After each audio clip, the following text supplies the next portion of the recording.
Hey everybody, it's Ron from Pick Dawgz, and this is Ron's Big Shot Breakdown. We're going to go over 5 college basketball games for Thursday, January 16th, 2025.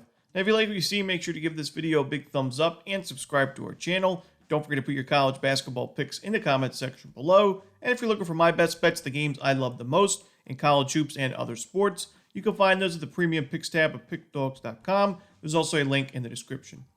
Alrighty, here we go. Here are the games for Thursday in college hoops. First up, it's Marshall and James Madison. This one is going to be 7 p.m. Eastern on ESPN+. I think this is a good spot for James Madison. This is a Duke's team that's played well at home this season. They've only lost one home game all year. That was a competitive game to George Mason, a top 100 team in KenPom, 66-61. Outside of that one loss, James Madison's won every home game. And on the flip side, you got Marshall, who's lost every true road game this season. They have yet to win a single true road game. A 35-point loss to Purdue, 9-point losses to UNC Wilmington and Wright State, 8-point loss to Western Kentucky, lost a close one to one of the weaker teams in the conference in Southern Miss, and then most recently their last true road game on December 28th, a 14-point blowout loss to Elon. So I don't love this spot, this matchup for Marshall. You add to the fact that James Madison's playing with revenge. These teams played last week in Marshall, and it was a 2-point win for the Herd, but they shot 54% from three, 13-24, and they still only won the game by 2 points. For me, I think JMU, we see, and Marshall's not a good three-point shooting team, by the way, 29.7% overall this season. So I think that performance was nothing more than a fluke. I think now with the Herd on the road, this is a good spot for JMU to pick up the win and the revenge win. So give me the Dukes in this one. I'm going to lay the points. Next up, we have Bryant and Albany. This one's 6:30 Eastern on ESPN+. Now, Bryant is 2-0 in conference play, while Albany is so far losing record at 1-2. But we're getting a really good price with the home team, getting a couple of points with Albany. I think Albany is the better team in this matchup from a shot quality perspective. Even fundamentally, Albany does a better job at taking care of the basketball. They're a strong defensive rebounding team compared to Bryant, which is ranked 274th in defensive rebounding. I think Albany, playing at home here, they're a good free throw shooting team. So if this is a close game late, I trust the Great Danes to make some clutch shots at the charity stripe over a Bryant team that's only about 70% as a team, ranked 233rd.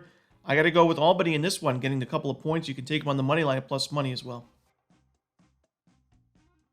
Next up, it's New Mexico State and FIU. This one's 7 p.m. Eastern on ESPN+.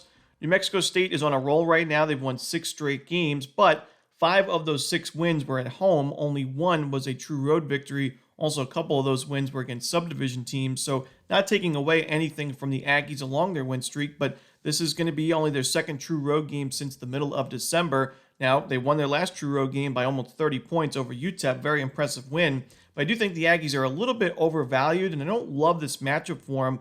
FIU is an aggressive defense. It's what Jason Hooten looks to do defensively each year, but his team hasn't been able to do so this season, ranked 346 in turnover percentage compared to FIU, which is top 30 in the country at forcing turnovers. So I think FIU could win the turnover battle big in this game.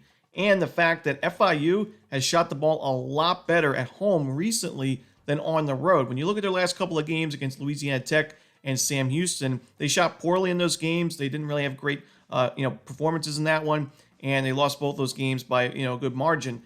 You look at their last 2 home games, which were both conference games against Middle Tennessee and Western Kentucky. They shot 40+% from three-point range in those ball games. Really, their last 4 home games, you add the games against IU Indy and Utah Tech, FIU shot 40% or better from three-point range in those games as well. So for me, FIU shooting the ball better at home, facing a New Mexico State defense that shot quality-wise is not great, and a team I think is overvalued because of their recent success. I'm going to go with FIU in this one. Next up, we go back to the Sun Belt Conference as Louisiana takes on Arkansas State. This one is 8 p.m. Eastern on ESPN+. For me, this game is a case of just too many points. I think Arkansas State's the better team by a good margin. I think they win this game comfortably, but this is a large spread, and with Louisiana coming off one of its best games of the season, a win over its rival in Louisiana Monroe, plus the fact that Arkansas State is returning home for the first time since December 20th or December 21st, their last game against Coastal Carolina. I just think it's a bad spot to be laying this many points. I think Arkansas State, like I said, is the far better team, but Louisiana does the little things right. They take care of the basketball, force turnovers defensively. They force tough shots defensively. I think their defense is a little bit underrated, and they're a solid free throw shooting team, so they should be able to get some extra buckets at the charity stripe because Arkansas State does foul quite a bit defensively. Not a great defensive rebounding team either, so the second chance opportunities may be there for the Raging Cajuns. I'm going to go with Louisiana in this one plus the points. Next up, the final game for Thursday's card is Gonzaga and Oregon State. This one 11 p.m. Eastern on CBS Sports Network. I know a lot of people aren't too happy with Gonzaga this year, similar to Grand Canyon, teams that we've backed a few times, and they have not done too well for us for the most part. I mean, Gonzaga had a big blowout win for us on opening night against Baylor, and they've had a few nice covers here and there, but for the most part, we've seen in some of these spots where they're expected to do something or a favorite, they have at least struggled to cover the spread, if not lose the game outright. For me, though, in this one, I do think it's just such a lopsided matchup in favor of Gonzaga. I'm willing to lay the points with the Zags one more time at least. I think Gonzaga, the fact that they're a great three-point defense, Oregon State really relies on their three-point jumpers, so that bodes well for the Bulldogs. The fact that Gonzaga holds teams to one shot per trip, they're one of the best defensive rebounding teams in the country. Oregon State, as they take a lot of threes, they get a good amount of offensive rebounds, but they should be limited in this game. I also just think, while Oregon State has a great home court advantage, Gonzaga has played a few tough true road games this year at San Diego State, where they handled the Aztecs very easily with a 13-point win.